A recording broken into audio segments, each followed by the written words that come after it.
9 minus four 5 into 9 minus four 5, तो 5 into 5 हो गया 25। लेकिन 25 इस क्वेश्चन का आंसर नहीं है, क्योंकि मैथ्स में एक रूल होता है बोर्ड मास, जो हमें बताता है ऑर्डर ऑफ ऑपरेशंस। मतलब किसी क्वेश्चन में अगर प्लस माइनस मल्टीप्लाई डिवाइड ये सब चीज़ें एक साथ दी हों, तो हमें पहले किसे सॉल्व करना है।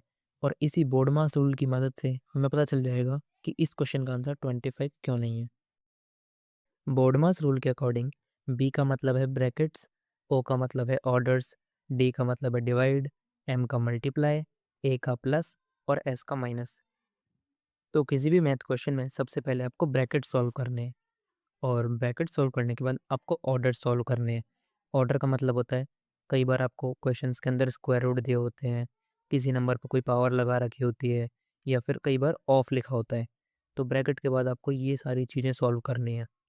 इनको सॉल्व करने के बाद आपको डिवाइड करना है, डिवाइड के बाद मल्टीप्लाई, मल्टीप्लाई के बाद प्लस और प्लस के बाद माइनस। चलिए अब इस रूल को अपने क्वेश्चन पे अप्लाई करते हैं। बोर्डमास रूल के अकॉर्डिंग यहाँ पे सबसे पहले ब्रैकेट सॉल्व होगा, तो 9 minus four is equal to 5। और अब हमारा क्वेश्चन बन जाएगा 9 माइनस फोर ब्रैकेट में 5। मैथ्स में अगर किसी नंबर के आगे सीधे ब्रैकेट लगा होता है तो उसका मतलब होता है कि वो दोनों मल्टीप्लाई में है। तो यहाँ पे हमारा क्वेश्चन है 9 माइनस फोर इंटू में 5।